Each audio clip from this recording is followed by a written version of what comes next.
कैसे मिलता, है ना। अब किसी ने कहा भाई कंप्यूटर क्यों बनाया गया है,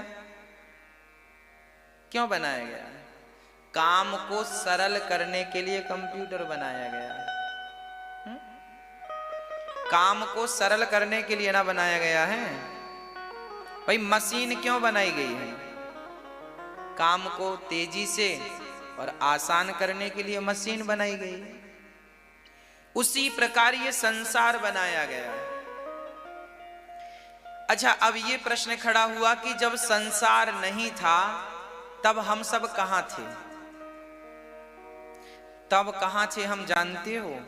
तब हम लोग गौलोक धाम में थे, बैकुंठ में थे। हम सब बैकुंठवासी हैं, हम सब गौलोकवासी हैं ऑलरेडी। पर हम संसार में क्यों आए? इस संसार में भगवान ने हमें भेजा है, जाओ 25, 50, 100 साल जरा पृथ्वी लोक में जाकर हमारा ध्यान करो। भाई देखो ना, मंदिर में 4 कोने होते हैं। कभी हम इस कोने में खड़े होकर दर्शन करते हैं बिहारी जी का, तो कभी उस वाले कोने में खड़े हो जाते हैं। इस कोने का अलग अलग आनंद है, उस कोने का अलग आनंद है। कभी कभी सामने खड़े हो जाते, सामने से देखेंगे आज ठाकुर जी को। जगन्नाथ मंदिर कभी गए आप लोग? जगन्नाथ भगवान को आप सामने खड़े होकर देखेंगे तो देख ही नहीं पाएंगे।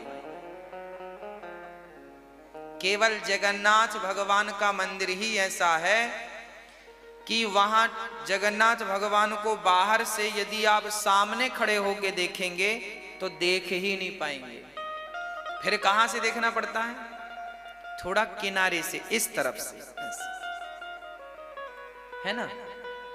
दरवाजे की जो चौखट है, गरुण स्तंभ, जगन्नाथ जी भगवान मंदिर के सामने गरुण स्तंभ है जहां ज्योत जलती रहती है। गरुण स्तंभ के भी पीछे एक दरवाजा है। उस दरवाजे, वो चौखट दरवाजा है ना, दरवाजे के किनारे जाकर के दरवाजे पत्थर में हाथ ऐसे लगा के ऐसे झांक कर देखोगे तब जगन्नाथ जी स्पष्ट दिखते हैं। बीच से देखेंगे तो दिखेंगे नहीं। चैतन्य महाप्रभु ने भी वैसे ही देखा था, पत्थर से चिपक के, तो इतना प्रेम जागा, इतना प्रेम उमड़ा कि उनके हाथ उस पत्थर में धस गए, अर्थात उनके प्रेम से पत्थर पिघल गया था। आज भी वो पत्थर वहां पर है। जिस पत्थर पर श्री चैतन्य महाप्रभु खड़े थे, वो पत्थर पिघल गया और उनके चरणों के निशान पत्थर पर अंकित हो गए। आज भी वो पत्थर वहां पर है।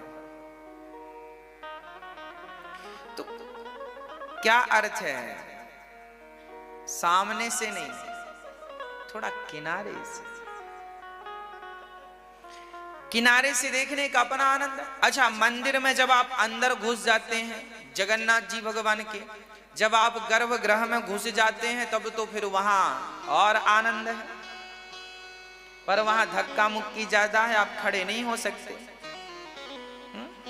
आप 1 मिनट मतलब 60 सेकंड खड़े नहीं हो सकते। पीछे वाला जरूर आगे की तरफ कर देगा और आगे वाला फिर इस तरफ कर देगा, चलो बाहर। सब अपना देखो, अंदर के दर्शन में भी आनंद है और बाहर से दर्शन में भी आनंद। उसी प्रकार कभी हम लोग बैकुंठ में रह के भगवान का दर्शन करते थे, उसका भी एक आनंद था। कभी हम गौलोक धाम में रहकर भगवान का दर्शन करते थे, उसका भी एक आनंद था। अब मृत्यु लोक में आकर भगवान ने कहा चलो यहाँ दर्शन करके बताओ तो जाने।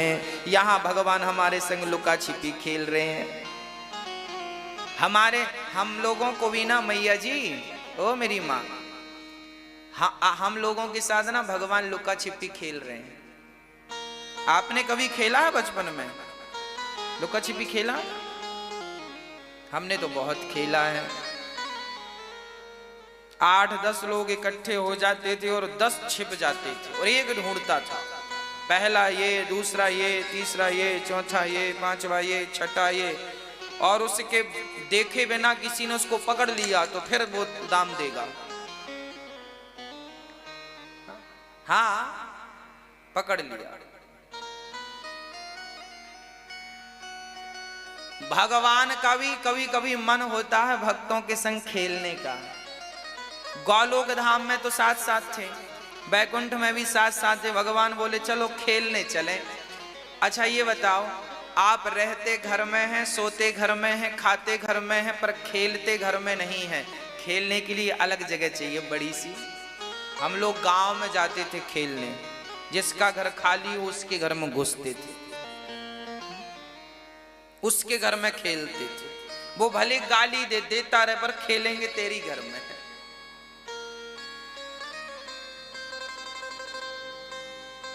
किसी की ट्रॉली रखी रहती, ट्रैक्टर की ट्रॉली, तो ट्रॉली पे जाके खेलने लगते।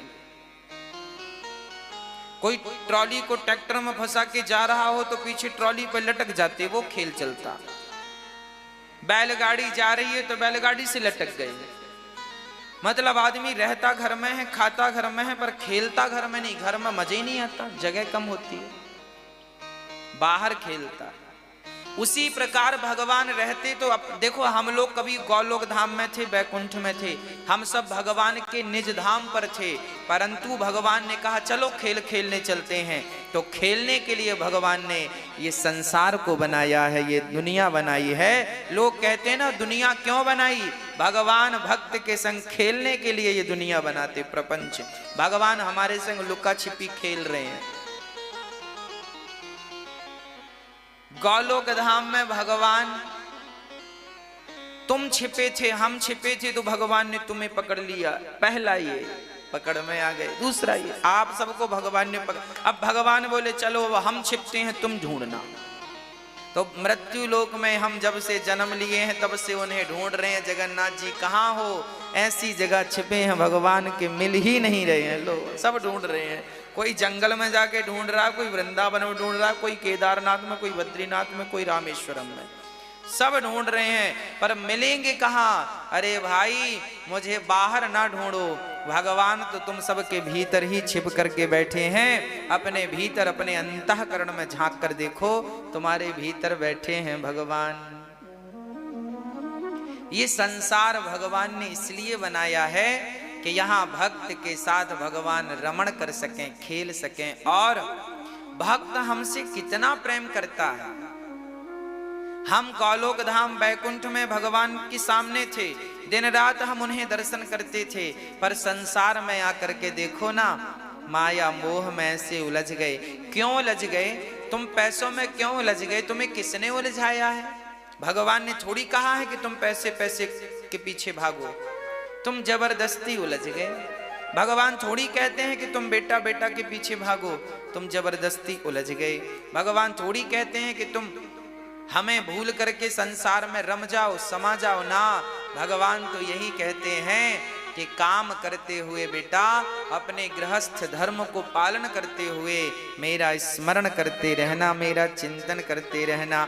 इसीलिए भगवान ने ये संसार बनाया है कि देखूं तो सही कि मेरा भक्त व्यस्त रहकर मुझे याद करता है कि नहीं। गोलोक धाम बैकुंठ में तो हम सब फ्री थे, काम ही था उन्हें याद करना, पर यहाँ तो हम लोग बिजी रहते हैं ना, जिम्मेदारियां छोटी छोटी हैं। इस जिम्मेदारी में रहकर क्या हम भगवान को याद करते हैं? यदि याद करते हैं तब भगवान कहेंगे हाँ तू तो यहाँ भी अच्छा था, वहां भी मुझे भज रहा है। और यदि भगवान को तुमने भुला दिया तो भगवान बोलेंगे अब वापस नहीं आना मेरे यहाँ तुम, अब जाओ नरक। फिर ऐसों को नरक भेज देते हैं, जाओ। फिर ऐसों के लिए नरक बनाया गया। क्यों भुलाया तुमने हमें? भाई बच्चा माँ की उंगली छोड़कर मेला में गुम हो जाए तो माँ बहुत ढूंढती है, कहाँ गया कहाँ गया कहाँ, और मिल जाए तो पहले सीने से लगाएगी और फिर गाल में 4-6 चिपकाएगी। कहाँ चला गया उंगली छोड़कर, कहाँ गया? ऐसे ही भगवान भी करते हैं। संसार में तुम्हें भेजा है, अब तुम भगवान की उंगली छोड़ करके दुनिया की दुकानों में घुस रहे हो, परिवार की दुकान, गृहस्थी की दुकान, पैसों की दुकान, पत्नी की दुकान, यहाँ वहां भटक रहे हो। अब भगवान को मिलोगे ना तो पहले 2-4 थप्पड़ जमाएंगे। कहाँ चला गए तो उंगली छोड़ के जा नरक, वहीं तेरे कर्मों का फल तुझे मिलेगा। फिर हम भोग कर शुद्ध होकर फिर आते हैं। तो कोई आपसे पूछे कि भगवान ने संसार क्यों बनाया, तो भगवान भक्त और भगवान दोनों ही अपने आनंद को बढ़ाने के लिए, अपनी लीलाओं को प्रकट करने के लिए ही भगवान ये संसार को बनाते हैं, है ना जी।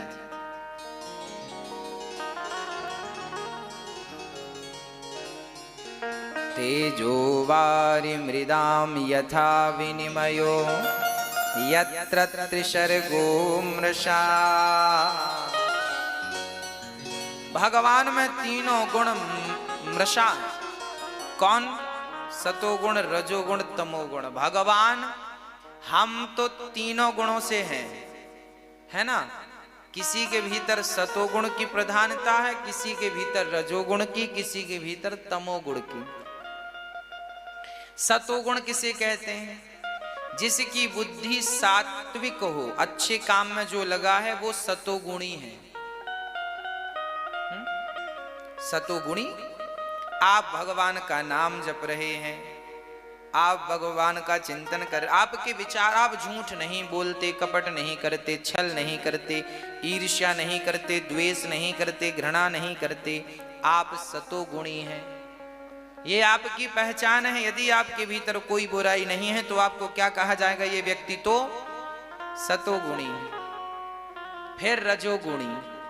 रजोगुणी का अर्थ है कि आप जरा खाने पीने में ज्यादा मन लगाते हैं, आप बढ़िया सा घर बनवाना चाहते हैं, बड़ी गाड़ी का शौक रखते हैं, घर का शौक रखते हैं, बढ़िया कपड़ों का शौक रखते हैं, राजसी ठाट चाहते हैं आप तो। रजोगुण, अच्छा खाना, अच्छा रहना, टिप टॉप बढ़िया। जो ज्यादा खाने में ध्यान दे, ज्यादा पैसे जोड़ने में ध्यान दे, ज्यादा पैसा आए, कहां से आए, कहां से आए, ये सब रजोगुणी लोग हैं। जोड़ रहे हैं पैसा, पत्नी चाहिए, पुत्र चाहिए, पैसा चाहिए, ये सब रजोगुणी के लक्षण हैं। तीसरा है तमोगुणी। तमोगुणी कौन? जो बस सोता ही रहे, ज्यादा सोए और ज्यादा भक्षा भक्ष खाए, कुछ भी मिले खा ले, मछली खाए, अंडा खाए, मुर्गी खाए, सब खा लेता है।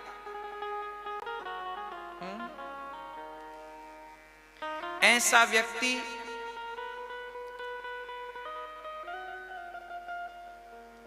तमोगुणी है, आलसी है, सब खा लेता है। भोग प्रधान जिसका जीवन हो जाए,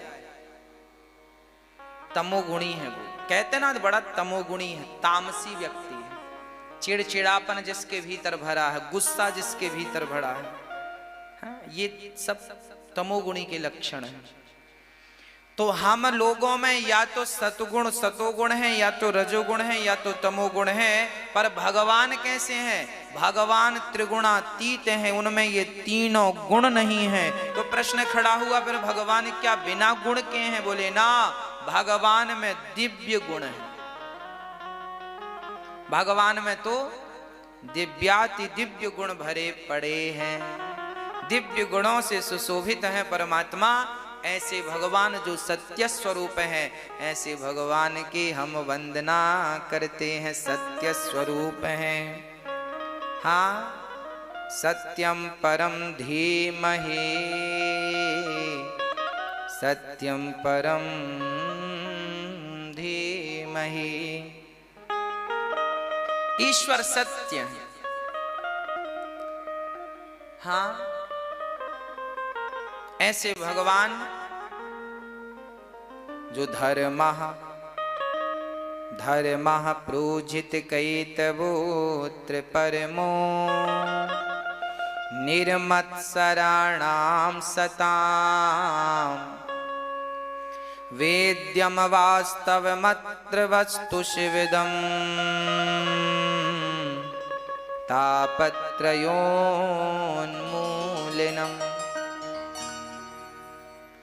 श्री वेद व्यास जी महाराज लिखते हैं, मनुष्य का धर्म ही ईश्वर है।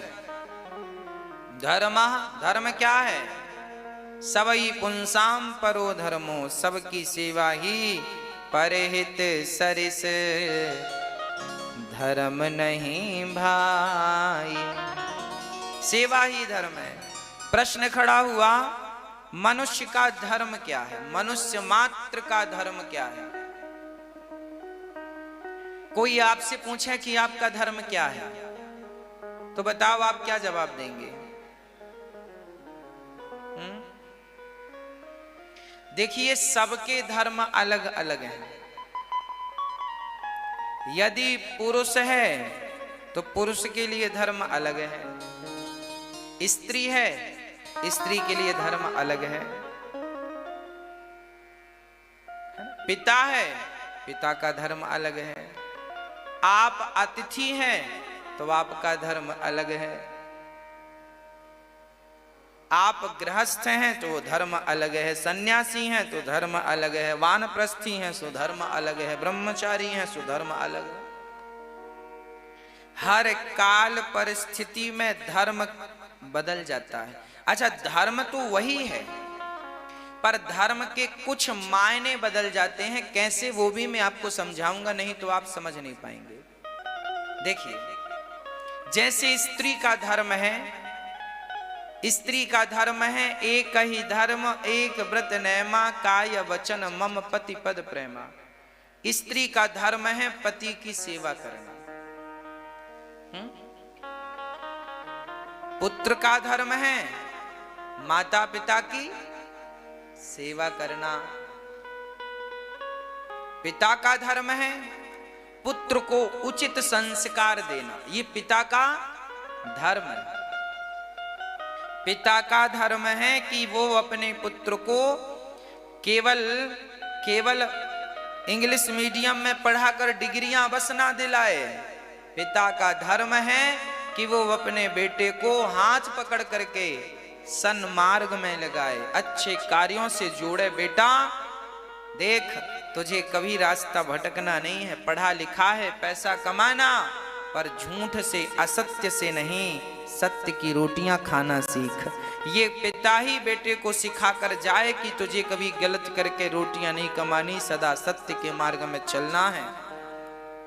तो ये पिता का धर्म है कि वो अपने बेटे को सन्मार्ग पे चलने चलाने की प्रेरणा दे। अब देखो, हम आपके घर में आए हैं मेहमान बनकर, तो हमारा धर्म अलग है और आपका धर्म अलग है। आपके लिए धर्म हो गया अतिथि देवो भव। जब आपके घर कोई मेहमान आता है तब आपका धर्म है कि आप उसकी सेवा करें भगवान जानकर। और जब आप किसी के घर मेहमान बनकर गए हैं तो आप भी बड़ी शालीनता से व्यवहार करें। ये आपका धर्म है ना। मतलब समय काल परिस्थिति पर आपको ये देखना पड़ेगा कि आप किस सिचुएशन में हैं, किस स्थिति में हैं, और आपको उस समय किस धर्म का पालन करना। क्या आपका धर्म है ना।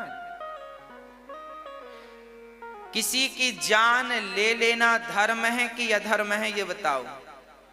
हाँ, अधर्म है। देखो, आप सब कह रहे अधर्म है, पर देखिएगा अभी थोड़ी देर बाद आप क्या कहते हैं। एक चेला गुरुजी के पास गया, गुरुजी मैंने 70 मर्डर किए हैं। चेला गया गुरुजी के पास, गुरुजी मैंने 70 मर्डर किए हैं, बताओ मेरा उद्धार कैसे होगा। गुरुजी डर गए, राम राम कहीं 71वां मेरा ना कर डाले। इसे तो बताना ही पड़ेगा। तो गुरु जी ने एक काला झंडा दिया, सूखा बांस का डंडा दिया, बोला जा चारों धाम की यात्रा में जिस तीर्थ में तेरा काला झंडा सफेद हो जाए और सूखा बांस हरा हो जाए, समझ लेना कि तेरे पापों से भगवान ने तुझे मुक्त कर दिया। चेला गुरु की आज्ञा का पालन करने चलो। हाँ, अब झंडा लकड़ी पर और चला, सारे तीर्थों का भ्रमण किया। सारे बड़ा हैवी था, 70 मर्डर ऐसी थोड़ी किए होंगे उसने। एक बार वो जंगल से गुजर रहा था, तभी उसने किसी लड़की की आवाज सुनी। तुरंत दौड़ा दौड़ा गया, देखा तो 10 लोग उस लड़की को पकड़ करके उसकी इज्जत लूटने का प्रयास कर रहे थे। अब इसने कहा कि राम राम राम राम। वो 10 लोग थे, दुष्ट लोग 10 थे। वो लड़की चिल्ला रही थी बचा लो बचा लो। इसे बड़ी दया आई और इसने सोचा कि देखो 10 80 70 मर्डर किए हैं तो अभी तक झंडा लिए घूम रहे हैं, और यदि हमने इस लड़की को बचाया तो 10 और मर्डर करने पड़ेंगे, इनको मारना पड़ेगा तब तो बचेगी वो। तो इसे लगा कि अब लो 70 का तो अभी तक लिए घूम रहे हैं, 10 का और चढ़ जाएगा। तो उसने सोचा सुनो, जैसे 70 वैसे ही 80। उसने वहां मोटी सी लकड़ी उठाई और बड़ा दमदार था, उसने एक एक लकड़ी जमाई। लोगों ने लड़ाई, वो 10 थे ना, 10 को उसने मिट्टी पे मिला दिया और उस लड़की की रक्षा के लिए 10 से लड़ गया और 10 को मार डाला। और मार कर उसको, लड़की को बंधन से खोल कर कहा बेटी बता तू कहाँ की है, मैं तुझे कहाँ छोड़कर आऊं। उसने कहा धन्यवाद आपका, मैं चली जाऊंगी, पास के गांव में रहती हूँ, ये दुष्ट मुझे पकड़ कर ले आए थे, भगवान आपका भला करे, आशीर्वाद देकर वो लड़की वहां से गई। और इसने जब अपने बांस को देखा और झंडे को देखा तो झंडा सफेद हो गया था और बांस भी हरा भरा हो गया था। दौड़ा दौड़ा गुरुजी के पास गया, गुरुजी चमत्कार हो गया। गुरुजी ने कहा बेटा तेरा झंडा और तेरी लाठी तो हरी हो गई, बोल कौन से तीर्थ में नहाया। तो बोला गुरुजी जैसे ही 70 वैसे ही 80 तीर्थ में नहाया, सो मेरा काम बन गया। जैसे 70 वैसे ही, अब 70 तो है ही पाप लगा, 80 और ना सही। तो जैसे 70 वैसे ही 80 तीर्थ में नहाया, सो झंडा ठीक हो गया। गुरुजी ने कहा क्या बोल रहा है।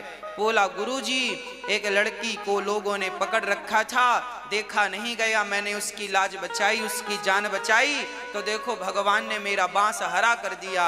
अब गुरुजी समझ गए कि बेटा तूने आज तक किसी का बुरा ही बुरा किया है, आज पहली बार तूने किसी का भला किया, तो उस भलाई से तेरे सारे पाप भगवान ने समाप्त कर दिए। देखिए मर्डर करना पाप है, पर उस लड़की के लिए उसने मर्डर किया तो वही मर्डर करना उसके लिए पुण्य बन गया कि नहीं। तो धर्म की परिभाषा समय समय पर बदल गई कि नहीं, हाँ या ना। अभी तो आप कह रहे थे मर्डर करना पाप। सत्य के लिए अपनी बाजी भी लगा देना धर्म है।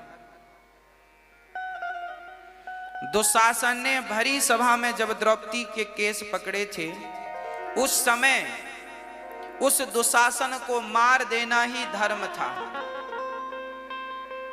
पर उस दुशासन को ना पितामह ने मारा, ना गुरु द्रोणाचार्य ने मारा, ना पांडवों ने मारा, ना धृतराष्ट्र ने मरवाया। मार देना ही धर्म था, शकुनी को मार देना ही धर्म था, दुर्योधन को मार देना ही धर्म था। एक दुर्योधन मर जाता तो महाभारत के विनाश से लाखों लोग बच जाते। एक के मर जाने से लाखों बच रहे हैं, तो एक को मार देना ही तो धर्म है। बोलो एक को मार देना धर्म है। इसलिए उस एक व्यक्ति को मार देना चाहिए जिस व्यक्ति से अधर्म बढ़ रहा, समूल नष्ट कर देना चाहिए उसका। विदुर जी विदुर नीति में लिख रहे हैं ये बात। एक उंगली काट, डॉक्टर कहता है उंगली में पॉइजन हो गया है, काट दो, नहीं तो हाथ काटना पड़ेगा। तो आप उंगली कटवा लेते हैं कि नहीं? उंगली को काटने से यदि संपूर्ण हाथ की रक्षा हो रही है तो उंगली कटवा देना चाहिए। एक हाथ को कटवा देने से संपूर्ण शरीर की रक्षा हो रही है तो उस हाथ को कटवा देना चाहिए। एक व्यक्ति के मार देने से संपूर्ण परिवार की रक्षा हो रही हो, उस व्यक्ति को मार देना चाहिए। एक परिवार को मार देने से संपूर्ण गांव की रक्षा हो रही है, उस परिवार को मार देना चाहिए। एक गांव को नष्ट करने से समूचे जिला की रक्षा हो रही है, उस गांव को नष्ट कर देना चाहिए। एक जिला के नष्ट कर देने से एक राज्य की रक्षा हो रही है तो उस राज्य को नष्ट कर देना चाहिए। और एक राज्य को नष्ट कर देने से यदि संपूर्ण देश की सुरक्षा हो रही है तो उस राज्य को नष्ट कर देना चाहिए। और एक देश को नष्ट कर देने से संपूर्ण पृथ्वी की रक्षा हो रही है तो पाकिस्तान जैसे देश को नष्ट कर देना चाहिए, है ना? ये हम नहीं कह रहे हैं, विदुर जी विदुर नीति में लिख रहे हैं। देखिए हमारे यहाँ की ये नीतियां, हमारे यहां न्यायपालिका ऐसी नहीं थी। हमारे यहां तुरंत न्याय होता था, तुरंत। ये नहीं कि 3-3 महीने केस चल रहे हैं, 4-4 साल केस चल रहे हैं। कई बार तो आदमी मर जाता है तो भी केस चलता रहता है। ऐसी पद्धति, ऐसी हमारा भारत और हमारे वेद पुराण कैसे थे, हमारे कानून कैसे थे पहले, जरा समझिएगा। तुरंत न्याय होता था। दुर्योधन ने गलत किया ना, तुरंत न्याय हुआ, सर्वनाश हुआ कि नहीं? महाभारत हुआ ना, न्याय हो गया, पांडव राजा बन गए, सारे दुष्ट खत्म। जिन जिन लोगों ने द्रौपदी की साड़ी अपनी आंखों से खिंचते हुए देखी है, सबका नाश हुआ, यही न्याय था। पराई स्त्री को तुम निर्वस्त्र देखने का भाव रख रहे हो, उस दुष्ट को तुमने मारा क्यों नहीं? दुशासन को तुम में ताकत थी, पितामह भीष्म तो मार देना था ना। गुरु द्रोणाचार्य जी आप क्यों चुप बैठे रहे? मार देते ना। पर जब नहीं मारा और गलत का सपोर्ट किया तो देखो उस जमाने का न्याय क्या था। महाभारत हुआ और उस महाभारत में भगवान ने देखा, उस समय भगवान थे। अब आप कहेंगे भगवान के सामने गलत हुआ, भगवान के सामने गलत हुआ तो तुरंत महाभारत हुआ। साल 2 साल 10 साल 20 साल के भीतर न्याय हो गया और समूचे कौरवों का सर्वनाश हो गया। पहले का न्याय कैसा था? ये हमारे वेद पुराणों में लिखी हुई बातें हैं कि एक व्यक्ति ने चोरी करी तो राजा के पास लाया गया, फलाने व्यक्ति ने फलानी चीज चुराई है, राजा साहब क्या दंड दें? राजा ने 3 दिन का समय दिया अपने मंत्रियों को, जाओ ये आदमी चोर है या नहीं, इस बात की पुख्ता जानकारी दो। मतलब 3 दिन के अंदर सिद्ध करो कि ये चोर है या नहीं। 3 दिन बाद जब वो व्यक्ति चोर साबित हुआ तो राजा ने तुरंत सजा दी। 3 दिन बाद इसके दोनों हाथ काट लिए जाएं यहां से, क्योंकि इन हाथों से चोरी की। हाँ, हाथ काट लिए गए। पहले का न्याय ऐसा था, मैंने चोरी की तो मेरे हाथ काट लिए जाएं, ताकि मेरे हाथ काट लेने से करोड़ों लोग डर जाएंगे कि चोरी करोगे तो हमारा भी यही परिणाम होगा। एक व्यक्ति के हाथ कटने से संपूर्ण देश की चोरियां रुक जाएंगी कि नहीं? डर के कारण। भाई बिनु हो ही न प्रीत रामचरितमानस में ये हमारा पहले का न्याय था। पहले कानून ऐसे थे और अब के कानून बड़े लेजी हैं, सालों साल घिसटते रहते हैं छोटे छोटे से केस, है ना। पहले हमारे देखिए भारत, आप ये मत समझिएगा कि आज ही आप लोग पढ़े लिखे हैं, आपसे ज्यादा पढ़े लिखे हमारे भारत में पहले होते थे। वो कितने पढ़े रहे होंगे जिन्होंने आगरा का किला बनाया है? क्या बिना पढ़े लिखे बना दिया? आज के पढ़े लिखे तो बना नहीं सकते। वो इंजीनियर भी भारत के थे, वो मजदूर भी भारत थे जिन्होंने बनाया है ताजमहल। कोणार्क मंदिर की वो घड़ी भी भारतीय वैज्ञानिकों ने बनाई थी 1400 साल पहले। कोणार्क मंदिर अभी नए 10 के नोट में उसका चित्र भी बना है। तो क्या हमारे यहां शिक्षा नहीं थी? आज ही ये बच्चे कहते हैं हम पढ़े लिखे हैं, मम्मी पापा को कहते हैं आज के बच्चे तुम्हारे जमाने की बातें नहीं है, तुम नहीं पढ़े, हमने ज्यादा पढ़ा। अरे भाई, तुम्हारे बाप दादों ने जो पढ़ा है ना, वो तुम आगे 100 साल बाद भी नहीं पढ़ सकते। तुम्हारी अनपढ़ दादी और तुम्हारी अनपढ़ नानी घड़ी देखकर समय नहीं बताती थी बेटा। तुम्हारी अनपढ़ दादी और अनपढ़ नानी सूर्य की प्रकाश को देख करके, सूर्य की छाया को देखकर बता देती थी कि कितने बज के कितने मिनट हो गए हैं। पूछ लेना अपनी नानी दादी के जमाने में घड़ी नहीं होती थी, परछाई नाप के लोग बता देते थे कितने बजे। वो बिल्कुल एग्जैक्ट, परफेक्ट। तो मेरे भाई, मेरी बहनों, मेरी माँ, शिक्षा हमारे यहां प्राचीन समय से थी, चली आ रही, पुरानी है, कोई आज की नहीं है। इसलिए अब आप ये देख लीजिएगा कि आपका धर्म क्या है। समय समय पर परिभाषाएं बदलती रहती हैं। जैसे 70 वैसे ही 80। धर्म के लिए मार देते ना, पितामह नहीं मारा, अधर्म। पितामह भीष्म को बाणों की सैया क्यों मिली? क्योंकि उन्होंने द्रौपदी की रक्षा के लिए हाथ नहीं बढ़ाए, नहीं बढ़ाया सो पाप लग गया। पाप लगा, परिणाम। पहले का न्याय अच्छा था, हाथ काट दिए जाते थे चोर के।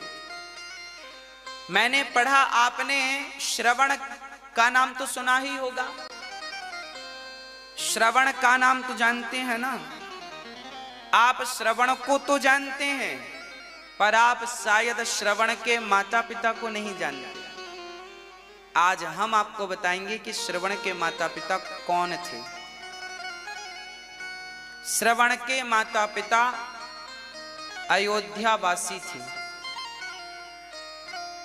श्रवण के जो पिता थे, ये एक साहूकार थे, सेठ। ब्याज से पैसे देते थे, किराने की दुकान थी। इनके घर पर एक महिला झाड़ू पोंछा करने आती थी। घटना अयोध्या। ये श्रवण के माता पिता हैं, जरा बहुत ध्यान से सुनिएगा। एक सेठ जी थे, सेठ जी के यहाँ एक स्त्री आती थी झाड़ू पोंछा करने। तो सेठ जी उस स्त्री को देखते रहते थे और वो स्त्री भी सेठ को देखती थी। दोनों एक दूसरे को देखी और दोनों में प्यार व्यार हो गया और दोनों जन रहने लगे साथ में। तो जो उस काम वाली बाई का जो पति था, उसे पता चला कि मेरी पत्नी फलाने सेठ के साथ रहने लग गई है, उसके संग ज्यादा समय व्यतीत करने लगी है और मेरी पत्नी अब संबंध भी उससे बनाती है। तो ये व्यक्ति अयोध्या के राजा के पास गए। उस समय अयोध्या के राजा दशरथ जी के पिता हुआ करते थे। आज है ना, उनके पास ये बात पहुंची। उनके पास जब बात पहुंची तो उन्होंने बुलाया, सेठ को बुलाया और बाई को बुलाया, यहां आओ। राजा ने कहा क्यों, तुम इसके साथ रहती हो? सेठ से कहा तुम इसको गलत निगाहों से देखते हो। अब वो सेठ डर गया, वो बाई भी डर गई। हाँ महाराज, हमसे गलती हो गई, ये बड़ी सुंदर है, हमारा मन चला गया। अब वो काम वाली बाई का पति बोला, देखो महाराज, मेरी पत्नी को फलाने व्यक्ति ने, सेठ ने अपना लिया, अब मेरे बच्चे हैं छोटे छोटे, मेरा तो घर बर्बाद हो गया। जब इनका अपराध इन्होंने स्वीकार कर लिया, तब राजा ने दंड दिया। अब बताओ ऐसों को क्या दंड मिलना चाहिए? तब राजा ने आज्ञा दी कि इन दोनों ने ये गलती इसलिए की है क्योंकि इन दोनों ने एक दूसरे को देखा है, इसलिए दोनों की आंख फोड़ दी जाए, यही इनका दंड है। तो राजा ने उस बाई की और उस सेठ की आंख फोड़वा दी। ये तो न्याय हो गया। क्या हो गया? ये न्याय। और उसके कामवाली के पति ने कहा अब मैं इस महिला को, इस स्त्री को पत्नी के रूप में स्वीकार नहीं करूंगा, वो तो चला गया। अब राजा ने विचार किया कि यदि ये दोनों हमारे राज्य में रहेंगे तो इनको देखकर कल किसी और की निगाहें ना बिगड़ जाए। इसलिए राजा ने उन दोनों अंधा अंधी को अपने राज्य से निकालकर बहुत दूर भिजवा दिया, जंगल में। जाओ, दोबारा राज्य की सीमा में दिखाई मत पड़ना, नहीं तो मृत्यु दंड देंगे। तुम जैसों का दर्शन कोई करेगा तो कहीं उसकी बुद्धि भ्रष्ट ना हो जाए। देखिए न्याय क्या था। कहीं एक आदमी के कारण पूरा समाज ना बिगड़ जाए, इसलिए दंड क्या था पहले के जमाने में, क्या न्याय था। राजा ने वहां से विदा कर दिया। अब वो दोनों जंगल में रहने लगे, एक कुटिया बनाकर सरयू नदी के तट पर। चूंकि सरयू घाघरा के नाम से जानी जाती है, पहले तो जंगल में से वो नदी बह रही थी, वहां रहने लगे। अब सेठ और ये बाई दोनों का मन शुद्ध हो गया। इन्हें बड़ा पश्चाताप हुआ कि राम राम, हमने कितना बड़ा अपराध किया।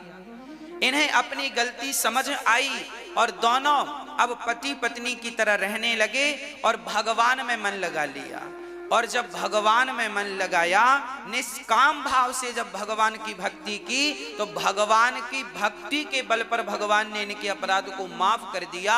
और इनके द्वारा, वो सेठ के द्वारा, वो बाई गर्भवती हो गई और उसके गर्भ से एक बालक पैदा हुआ, जिसको आप और हम श्रवण कहते हैं। श्रवण कहते हैं।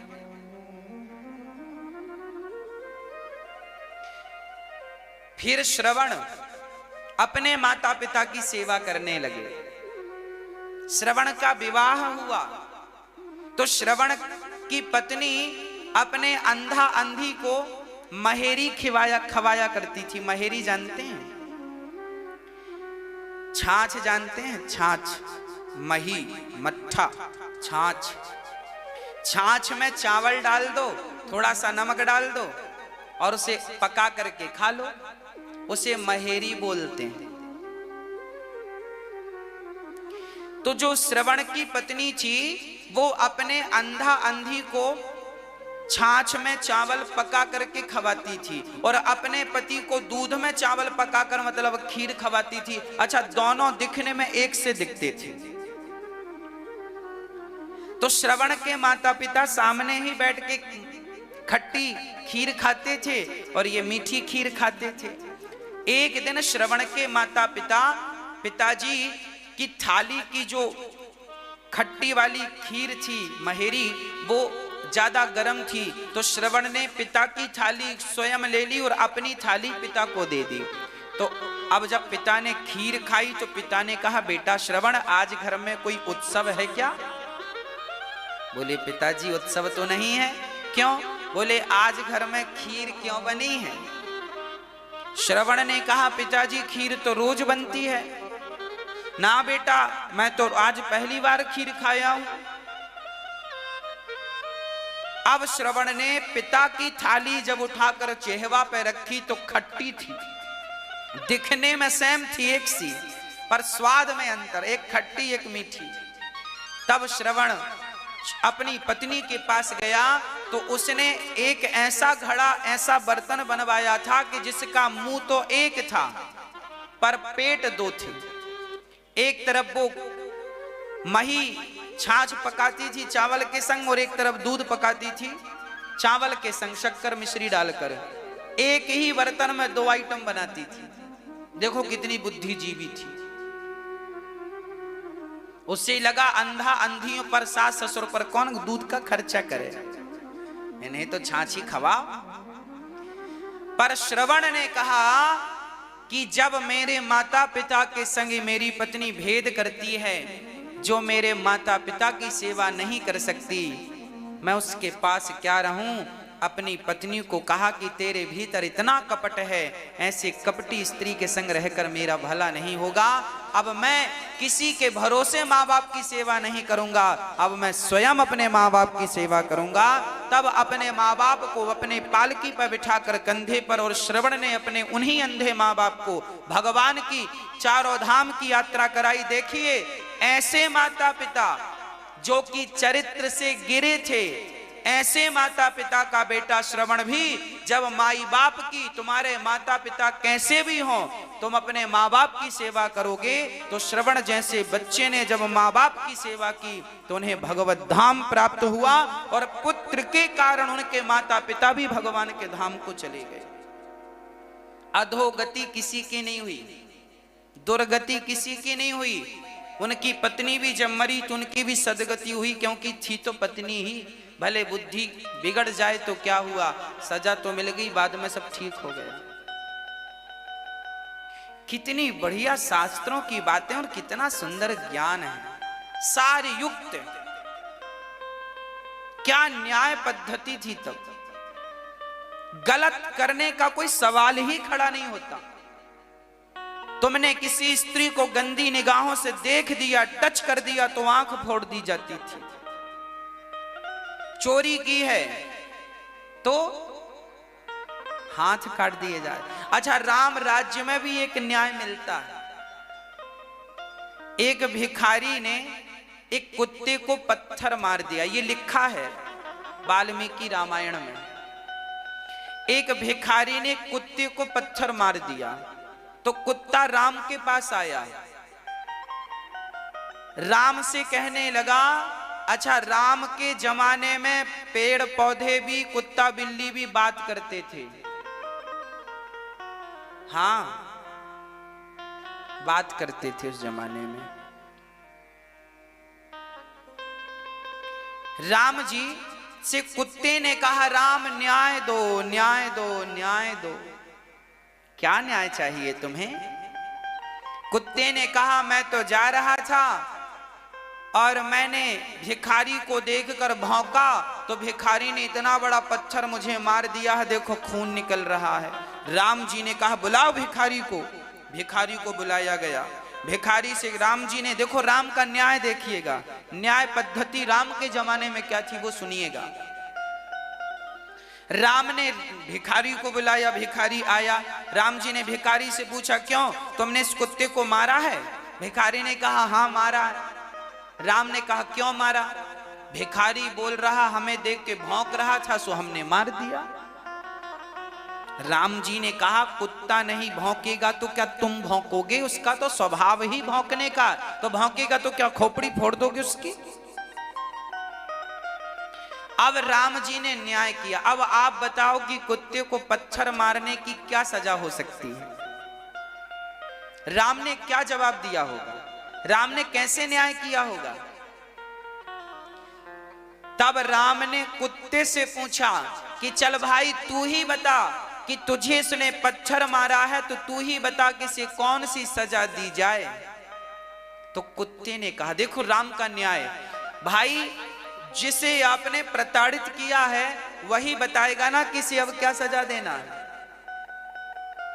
तो कुत्ते ने बताया कि इसे फलाने जगह का नेता बना दो, मठाधीश बना दो, आज की भाषा में कहें तो नेता बना दो। राम जी बोले, अरे भाई कुत्ते, तुमने तो इसे नेता बना दिया, अब ये तो और चकाचक हलवा पूड़ी खाएगा, इसे सजा छोड़ी दी है तुमने।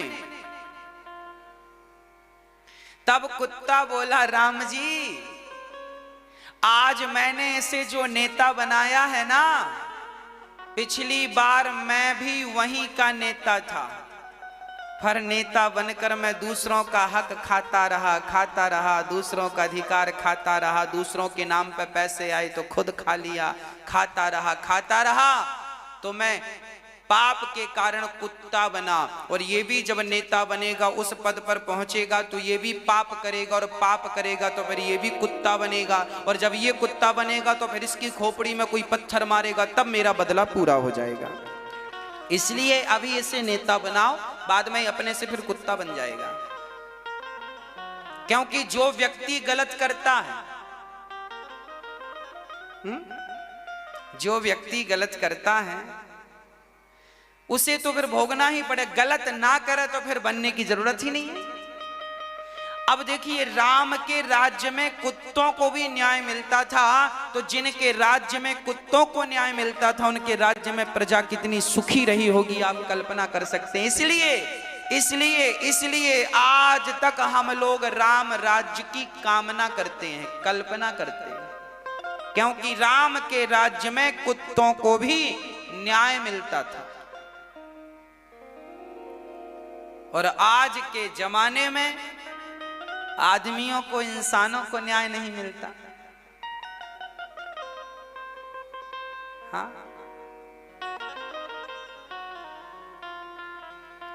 छोटे छोटे बेटियों के साथ गलत हो जाता है। अभी देखा होगा, पिछली बार किसी एक डॉक्टर बेटी थी, उसके साथ 3-4 लोगों ने उसको अपहरण करके उसके साथ गलत किया था, तो पुलिस ने स्पॉट पे ही उन्हें ठोक दिया था, बंदूक गोली मार दी थी। तो उस पर भी हमारे भारत में राजनीति होने लगी, क्यों मार दिया। अब सोचो कि हमारे भारत में ऐसे लोग भी पाए जाते हैं कि जब उनका इल्जाम सिद्ध हो गया कि इन्होंने ही गलत किया है, तो उन्हें गोली से मार देना क्या गलत था, पर लोग यहाँ उसका भी विरोध कर रहे थे, क्यों कर दिया। तो ऐसे लोग भारत में पाए जाते हैं। अब न्याय तो यही था कि तुमने गलत किया है सो तुरंत मरो, कहां लटके रहोगे कोर्ट कचहरी में, फालतू पैसा खर्च होगा सरकार का तुम्हारे चक्कर में। एक बार तुमने किसी को, उन्होंने आग लगा दी थी, उस लड़की को मार करके आग लगा दी थी, तो उन्हें बिल्कुल गोली से मारना ठीक न्याय था। कुछ पुलिस वालों ने मार दिया था, बहादुरी का काम किया था, पर कुछ नेताओं को वो पसंद नहीं आई थी बात। अब देख लो, हमारे यहां न्याय पद्धति अच्छी थी, गलत होए तो सजा तुरंत, इससे क्या होगा, डर पैदा होगा। और हमारे भारत में यही नहीं है। अरे भाई, जब किसी बेटी के साथ गलत हो तो क्या करना चाहिए, उन अपराधियों को चौराहे पर फांसी पर लटकाया जाए, कैमरा के सामने सारी दुनिया में टेलीकास्ट हो, ताकि एक डर पैदा हो कि देखो ये ऐसे मरे हैं तो कहीं हम भी ऐसे ना मरें। इसलिए एक डर पैदा होगा, गलत काम के प्रति डर पैदा होगा, तब ये गलत हरकत रुकेगी। नहीं तो तुमने सालों साल, अब बताओ, दामिनी के अपराधियों को कई साल लग गए, तब कहीं जाकर फांसी की सजा हुई। लगभग 10 वर्ष के बाद, 10 वर्ष लग गए थे। अब बिल्कुल जानकारी थी कि यही गुनहगार हैं, पर सोचो कि जिन लोगों ने एक लड़की के साथ गलत किया, उसे मार डाला, उन्हें फांसी तक पहुंचाने में भारत को 10 साल लग गए। ये कानून है, यहां पे किसे न्याय ठीक से मिलता है भाई? इतनी देर यदि देर बाद न्याय मिले तो ये भी तो अन्याय है। अरे सही समय पर न्याय ना मिले तो वो न्याय भी अन्याय है। का वर्षा जब कृषि सुखानी, न्याय तो तुरंत होना चाहिए ना, अधिक से अधिक 6 महीने के भीतर न्याय। ऐसी हमारे यहां थी, हमारे यहां बड़ा सा बड़ा केस हो तो महीने भर में निपट जाता था, राजा महाराजाओं के जमाने में। अरे अब कम से कम चलो अधिक से अधिक 6 महीने ले लो, साल भर ले लो, बस 10 साल लगेंगे तो कैसे काम बनेगा? लोग तो वो भूल ही जाते हैं कि सजा इसे किस बात की मिल रही है, तब तक तो वो केस ही पुराना हो गया।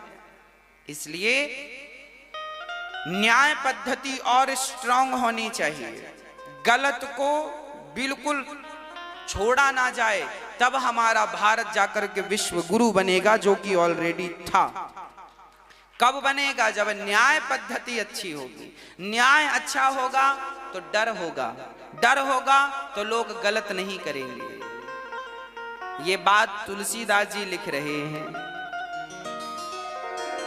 विनय न मानत जलधि जड़, गए 3 दिन बीत, बोले राम सकोप तब, भय बिनु होहि ना प्रीत। भय बिनु होहि न प्रीत, भय के बिना प्रीति नहीं होती, इसलिए भय जरूरी है, भय का वातावरण जरूरी है। बच्चों को भी माँ बाप का भय होना चाहिए। जो बच्चे माँ बाप से निर्भय हो जाते हैं वही बच्चे रास्ता भटक जाते हैं, और जिनको माँ बाप का भय होता है वो कभी रास्ता नहीं भटकते, याद रखिएगा। बच्चों पर भी माँ बाप का भय बना रहना चाहिए। 2-4 जमाते रहो, आंख दिखाते रहो, ताकि आपका भय बच्चों को बना रहे, नहीं बिगड़ जाएंगे।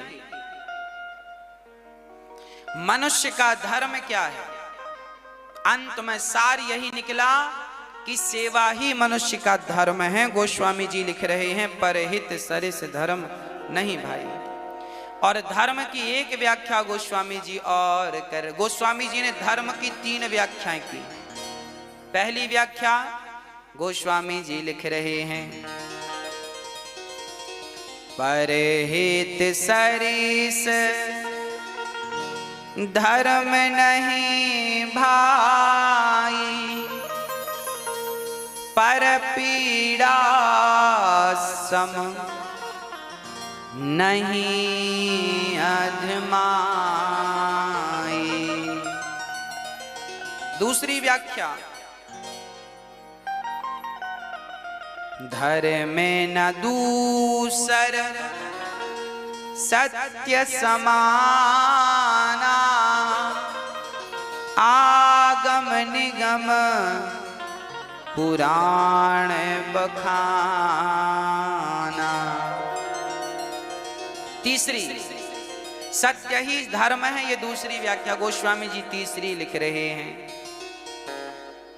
दया धर्म का मूल है, पाप मूल अभिमान, तुलसी दया न छोड़िए, जब तक घट में प्राण। दया धर्म का मूल है, पाप मूल अभिमान, तुलसी दया न छोड़िए। दया ही मनुष्य मात्र का धर्म है, इसलिए दया का भाव सदा हृदय में बना रहे। दया नहीं छोड़नी चाहिए, तुलसी दया न छोड़िए, जब तक घट में प्राण। मनुष्य का धर्म है दया। जिस इंसान के भीतर दया नहीं, वो इंसान निर्दयी किस काम का है। इसलिए दया ही तो हमारा आभूषण है, सहनशीलता ही तो हमारा आभूषण है। हम भारतीयों की पहचान क्या है? हमारे भीतर जितनी दया पाई जाती है, किसी के भीतर इतनी दया। अरे दुनिया, पूरी दुनिया में 7 अरब लोग रहते हैं लगभग, पूरी दुनिया में 7 अरब लोग रहते हैं, जिनमें से केवल भारत के लोग ही चींटियों को दाना डालते हैं, चींटियों को आटा डालते हैं। हम वो लोग हैं जो चींटी के भी हित की कामना करते हैं। हाँ, हम वो लोग हैं जो अतिथि को भगवान मानते हैं। हम वो लोग हैं जहां स्त्री को हम देवी मानते हैं। हम समुद्र को देवता, नदी को माता मानते हैं। हम वो लोग हैं जो पीपल की पूजा करते हैं। आज लोगों को पता चल गया कि पीपल की सबसे ज्यादा जरूरत है, क्योंकि ऑक्सीजन वही देता है सबसे अधिक। 24 घंटे ऑक्सीजन देता है पीपल। आज लोगों को पीपल की वैल्यू पता चली। आज बड़े बड़े वैज्ञानिक कह रहे हैं पीपल लगाओ, वृक्ष लगाओ। और हमारे भारत में देखो, अनादि काल से वृक्षों की पूजा करने की परंपरा रही है। वृक्षों को काटने की परंपरा हमारे यहाँ नहीं रही। हमारे यहाँ वृक्ष लगाने की, आंवला नवमी को आंवला लगाने की, एकादशी को तुलसी लगाने की, हाँ, कार्तिक के महीने में, माघ के महीने में त्रिवेणी लगाने की। त्रिवेणी, नीम, पीपल और वटवृक्ष, त्रिवेणी लगाने की परंपरा रही है। हमारे यहां वृक्ष लगाने की परंपराएं रही हैं। पर आज के साइंस ने इतनी तरक्की की कि साइंस की तरक्की के कारण प्रकृति को सबसे बड़ा नुकसान उठाना पड़ा। आज वृक्ष कम गए, किनके कारण? बड़ी बड़ी सड़कें जब बनती हैं तो लाखों पेड़ काट दिए जाते हैं कि नहीं? चलो सड़क जरूरी है, लाखों पेड़ यदि सड़क बनाने में काटे जा रहे हैं तो सरकार को बिल्कुल स्पष्ट कहना चाहिए कि जितने पेड़ तुम काट रहे हो इतने लगा के भी दो। ये भी साइन होना चाहिए। पर आज आपने देखी बड़ी बड़ी हाईवे बन गई, अच्छी बात है, हाईवे बनने चाहिए, देश की तरक्की हो। परंतु जितने पेड़ हाईवे बनाने में काटे गए, क्या उतने पेड़ अब हाईवे के किनारे मिलते हैं? यमुना एक्सप्रेसवे है, दिल्ली से लखनऊ जाता है। ये रोड जब बना था तो लाखों पेड़ काटे गए थे। और आज आप जाकर देख लीजिए कि यदि आपकी गाड़ी पंचर होगी कहीं यमुना एक्सप्रेसवे में, तो आपको कहीं पेड़ नजर नहीं आएगा कि आप उसकी छांव में बैठ के गिलास भर पानी पी लें। आ जाए तो बता दो। काटे गए लाखों, किसी ने प्रश्न नहीं किया कि लगाया कितना, कौन लगाएगा? अरे सड़क के किनारे किनारे पेड़ होना चाहिए, होने चाहिए पेड़। हर सड़क के किनारे पेड़ होना चाहिए, हर रास्ते में वृक्ष होना चाहिए। ये सरकार की जिम्मेदारी है, ये उनकी जिम्मेदारी है जो रोड बनाने का ठेका लेते हैं और टोल टैक्स के नाम पे बहुत पैसा वसूलते हैं। उन लोगों को सरकार ये जिम्मेदारी क्यों नहीं देती कि तुम टोल टैक्स का पैसा तो लेने बैठ जाते हो, पर वृक्ष लगाने क्यों नहीं बैठते? वृक्ष भी लगाओ, काटे हो तो। जिम्मेदारियां बांटनी पड़ेंगी, तब कहीं जाकर के देश सफल होगा। ओजोन परत पर छेद हो गया, किसकी बदौलत हुआ? सामान्य व्यक्ति की बदौलत तो नहीं हुआ। वैज्ञानिकों के बड़े बड़े यंत्रों ने इतना प्रदूषण किया कि ओजोन परत पर छेद हो गया। अधिक विकास, व्यर्थ चीजों का विकास विनाश की ओर ले जा सकता है। इतने परमाणु बने हैं पूरी दुनिया में कि 7 बार पूरी पृथ्वी समाप्त की जा सकती है। अमेरिका के पास, हिंदुस्तान के पास, पाकिस्तान के पास, चाइना के पास, जापान के पास टोटल पूरे मुल्क में, पूरी दुनिया में, पूरे ब्रह्मांड में जितने देश हैं, इतने परमाणु ऑलरेडी बन चुके हैं कि वो सारे फोड़ दिए जाएं तो 7 बार पृथ्वी का विनाश हो जाएगा। 7 बार। अब बताओ, 7 बार पृथ्वी का विनाश हो जाएगा। क्या इतने परमाणुओं की जरूरत थी? क्या इतने परमाणुओं की जरूरत थी? नहीं। फिर भी बने कि नहीं बने? इनकी जरूरत नहीं थी। जो भी वैज्ञानिकों ने बनाया, परमाणु की क्या जरूरत थी? ऐसी खोज क्या करनी थी जिसके कारण पूरा देश समूल नष्ट हो जाए? ना, ऐसी तरक्की।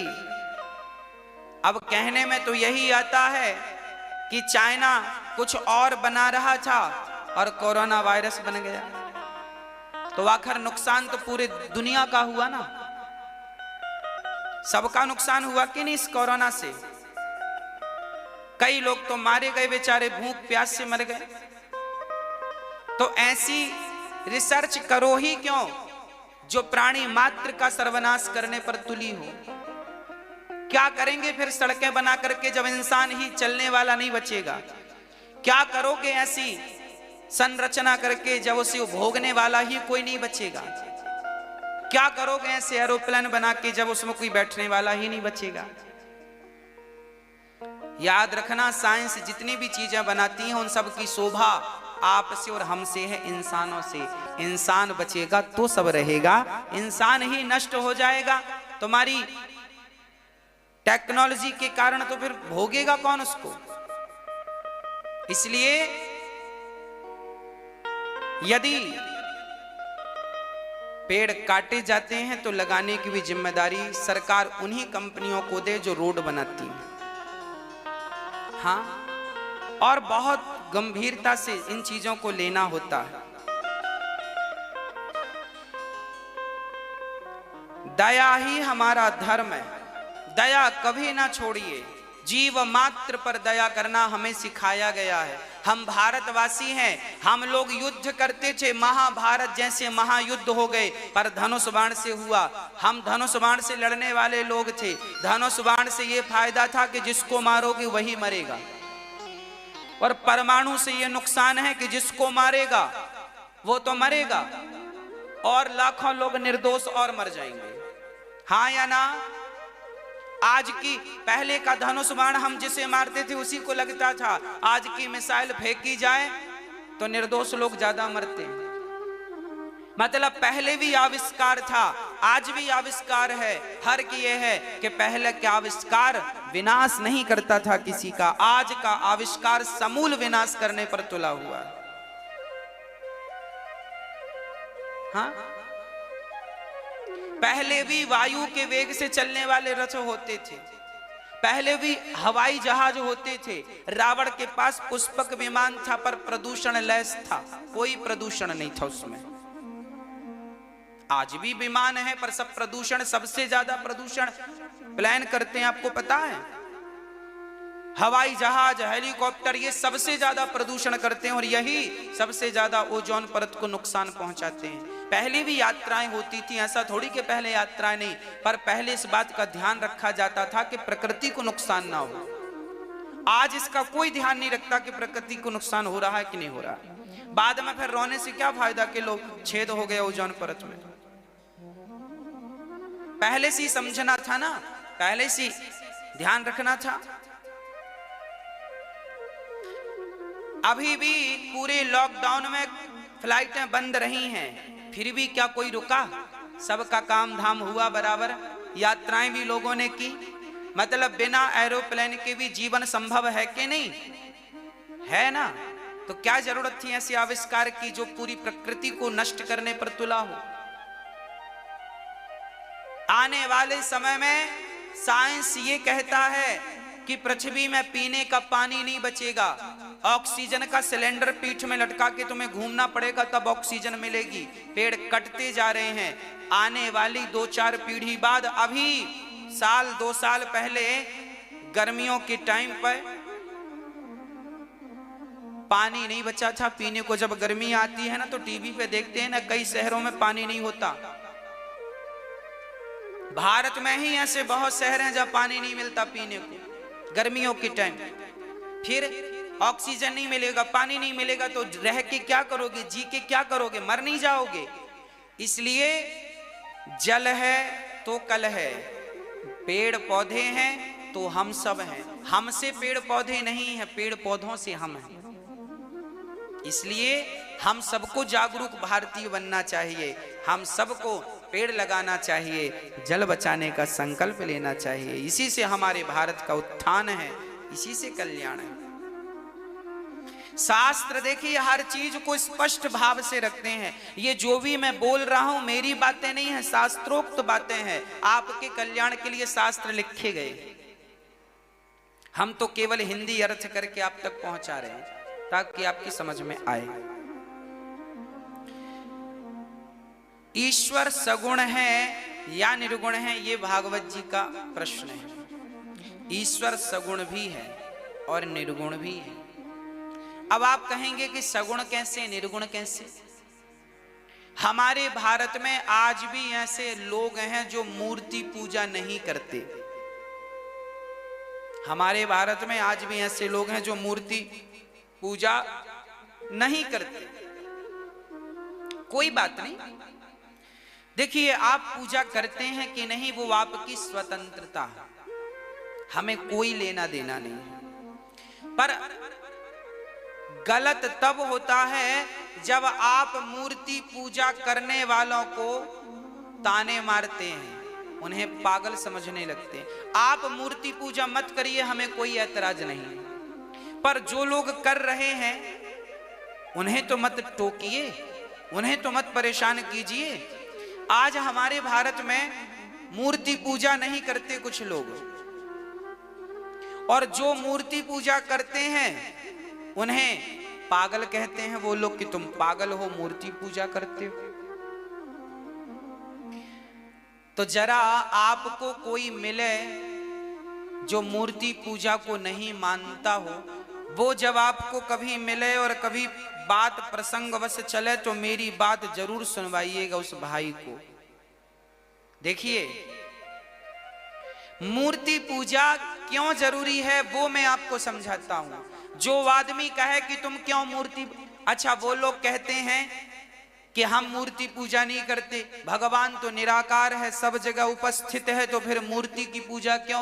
अब उनसे ये कहो कि भाई जब भगवान सब जगह उपस्थित है, कण कण में है, तो मूर्ति पूजा, मूर्ति में भी तो भगवान ही है। जब कण कण में है तो मूर्ति तो कण कण से बाहर नहीं है ना? कण कण में तो वो भी आ गई ना। पर वो लोग कहते हैं कि मूर्ति पूजा क्यों करते हो, भगवान तो कण कण में। अब उन्हें कौन समझाए कि कण कण में यदि भगवान है तो मूर्ति भी कण से बाहर थोड़ी है, वो भी तो कण है, उसमें हम भगवान देख रहे हैं, तो क्या नुकसान है भाई? क्या गलत कर रहे हैं? उनसे आप ये जरूर कहिएगा, जरा आप समझ लीजिए फिर उन्हें समझाइएगा।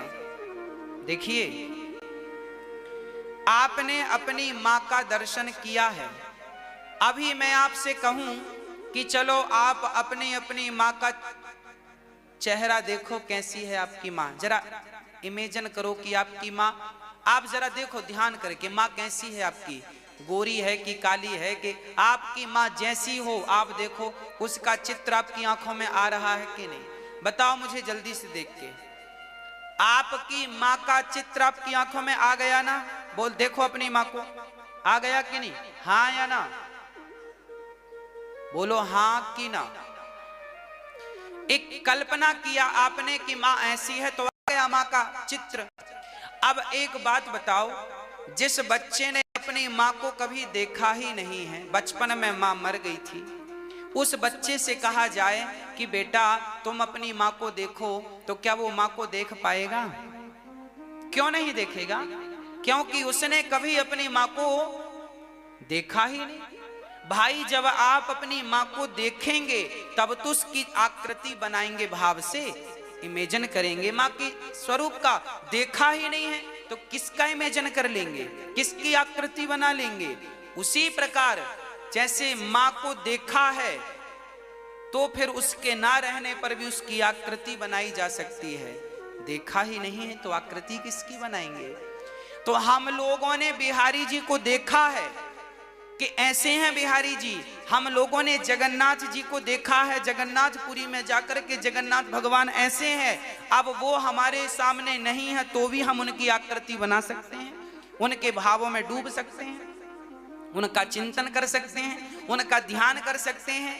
और ये लोग, इनसे पूछो कि तुमने जब देखा ही नहीं जगन्नाथ जी को, बिहारी जी को, अपनी मां को, तो तुम चित्र किसका बनाओगे? ये कहते हैं हम निराकार की पूजा करते हैं। अरे भाई, साकार से ही तो निराकार तक जाया जा सकता है। मां को पहले आप देखेंगे तब तो बिना देखे उसका चित्र बनाएंगे। आप अपनी मां का चित्र बनवाएं किसी पेंटर से तो आप बताएंगे, वो पूछेगा आंख कैसी है, कान कैसे थे, मुंह कैसा था, वो आप बताते जाएंगे, वो स्केच करता जाएगा, बनाता जाएगा, एक कागज में मां का चित्र बना के दे देगा। अब मां को देखा ही नहीं है तो चित्र किसका बनवाओगे? जो लोग कहते हैं कि मैं मूर्ति पूजा नहीं मानता, अरे भाई, मूर्ति तो भगवान का एक मन लगाने का एक साधन है। जैसे नदी पार करने के लिए नौका एक साधन है, ऐसे उस निराकार तक पहुंचने के लिए साकार तो एक साधन है। बिना साकार के निराकार तक कैसे पहुंचा जा सकता? संभव ही नहीं है। अब कोई डायरेक्ट आंख बंद करके निराकार की किसका ध्यान लगाएगा भाई? और यदि बिहारी जी का देखा तो आंख बंद कर बिहारी जी सामने आ जाएंगे, बस फिर वही बिहारी जी कण कण में देख लेना, वही तो है। हाँ, मां की छवि भी तो तब आएगी जब देखा होगा। तो देखिए, सीढ़ी से जाएंगे चढ़कर तो छत तक पहुंचेंगे। साकार तो सीढ़ी है, छत तो निराकार है। अर्थात उस निराकार तक पहुंचना हो तो साकार की सीढ़ियों का सहारा तो लेना ही पड़ेगा। ये हम नहीं कह रहे हैं, रामचरितमानस में लिखा है। क्या लिखा है? सगुण उपासक परहित निरत नीति दृढ़ ते नर प्राण समान मम जिनके द्विज पर प्रेम। सगुण उपासक, भगवान राम कह रहे हैं कि जिसके भीतर सगुण उपासना है, अर्थात मूर्ति पूजा। पहले कहीं मूर्ति पूजा नहीं होती थी, पर मूर्ति पूजा कब से शुरू हुई? बोले जब से प्रहलाद ने कह दिया कि इस खंबे पर भगवान है, और हिरण्यकश्यप ने प्रहार किया तो खंबे से नरसिंह प्रकट हो गए। तब से लोगों की आस्था जुड़ गई कि भगवान तो खंबे से भी प्रकट हो सकता है, तो चलो हम भी प्रार्थना करेंगे। प्रहलाद के लिए हुआ तो हमारे लिए भी होगा। तब से आस्था का केंद्र मूर्ति बन गई। मूर्ति में भगवान को देख लो, फिर वही परमात्मा को कण कण में देखने का अभ्यास करो। सिय राम मैं सब जग जानी, सब में भगवान के दर्शन का अभ्यास करो। क्या बुराई है? कोई मंदिर जाता है, आंख बंद करके परमात्मा का ध्यान कर रहा है, तो बुराई क्या है? पर कुछ लोग कहते हैं मूर्ति पूजा क्यों कर रहे हैं? अरे भाई, आप नहीं कर रहे हैं मत करिए, पर जो कर रहा है उसको मना करके पाप मत ला दिए सिर के ऊपर, घोर नरक जाओगे नहीं तो। हाँ, आपके पास भी जवाब होने चाहिए। कोई आपको जवाब प्रश्न करे, आपके भगवान को लेके कोई ऊंच नीच बात करे, तो आपको तुरंत उसका जवाब देना चाहिए, शास्त्रोक्त पुख्ता जवाब देना चाहिए। इसके लिए हम ये सारी बातें आपको सिखाते रहते हैं कि आपके जीवन में कोई ऐसी स्थिति उत्पन्न हो तो आप उत्तर दे सकें कि भाई हम ये करते हैं तो इसलिए करते हैं। बच्चा पहली बार स्कूल जाता है ना, तो मास्टर जी हाथ पकड़ के लिखवाते हैं का खा गा घा। उसके बाद जब वो लिखना सीख जाता है तो फिर हाथ पकड़ने की जरूरत नहीं पड़ती। उसी प्रकार जो भक्ति की क्लास में पहली बार एंट्री किया है, उसे तो मूर्ति पूजा बताई जाती है कि देख भगवान ऐसे हैं। जब उसका मन भगवान में लगता है तो फिर वो सर्वत्र देखने लगता है। खत्म, हाथ छूट गया। भाई अभ्यास तो करना ही पड़ेगा ना। पहले के जमाने में हारमोनियम नहीं हुआ करती थी, है ना। तानपुरा भी सबके पास नहीं हुआ करता था, और सा को पकड़ना होता था, कैसे पकड़ेंगे, है ना। अब सोचो कि हारमोनियम ना हो, कोई यंत्र ना हो, और फिर आपको सा पकड़ना हो, कैसे पकड़ेंगे। मतलब सा पकड़ने के लिए कोई सहारा तो चाहिए ना। भाई मैंने हारमोनियम का सा दबाया, सा सा, ये देखो मुझे यहां से सुर मिला, मैंने पकड़ लिया, तानपुरा मिल रहा। अब भाई मुझे सा पकड़ने के लिए कोई सहारा तो चाहिए कि नहीं। मैं पकड़ तो सकता हूं सा, संगीत का सा मैं पकड़ सकता हूं, पर मुझे तानपुरा चाहिए, हारमोनियम का सहारा चाहिए। उसी प्रकार परमात्मा कण कण में है, पर उस परमात्मा को कण कण से पकड़ने के लिए मुझे मूर्ति का सहारा तो चाहिए ना मेरे भाई। सहारा तो चाहिए, मूर्ति तो चाहिए। बिना सगुण के निर्गुण तक जाया ही नहीं जा सकता। और जब मैं सा पकड़ के अभ्यास कर लूंगा, जब मेरा बहुत अभ्यास हो जाएगा, बहुत हो जाएगा, फिर मुझे किसी यंत्र की जरूरत नहीं है, फिर मेरे गले से सा निकल जाएगा। सा अभ्यास से न तो कौन ते वैराग्यण चग्रह्यति, लिखा है गीता में। अभ्यास बहुत बड़ी चीज होती है भक्तों। इसलिए कोई डायरेक्ट नकार दे साकार को, गलत है, उसे पूर्ण ज्ञान नहीं है। हाँ, ज्ञान का अभाव है उसके लिए। जो साकार, मैं तो निराकार को भी समझता हूं, साकार को भी समझता हूं। साकार से ही निराकार तक पहुंचा जा सकता है। कोई निराकार को ही डायरेक्ट पकड़ के कहे तो वो तो केवल हवा में लाठी मारने जैसा हाल है उसका।